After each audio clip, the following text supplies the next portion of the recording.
Teacher Regis and Amolan, teachers, parents, guests, and fellow graduates.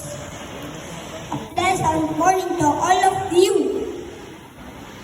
In behalf of the kindergarten completers, I would like to express our heartfelt gratitude to St. Benedict Home School. We are proud that we have spent our preschool here. It gave us good foundation. As preschoolers, we gained so many learnings while we were having fun.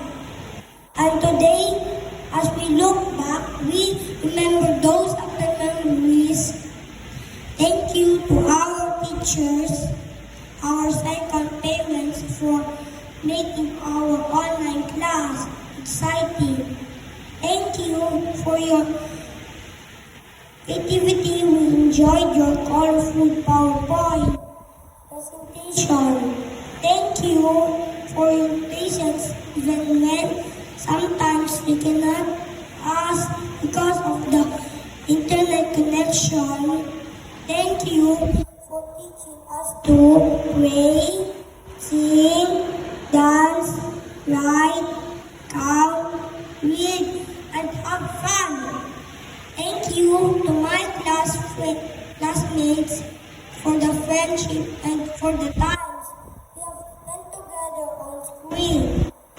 Thank you to our loving parents for working hard to give us a good education. Thank you for your love and guidance. I love you, Mommy and Daddy. And above all, thank you, dear God, for this life. Thank you for the wisdom and knowledge you have given us. Please continue to guide us so that we will become the persons you want us to be. As we move up to grade 1, we promise to keep doing our best. We pray that this COVID-19 pandemic will end soon so that we can finally have face-to-face classes again. Happy graduation day to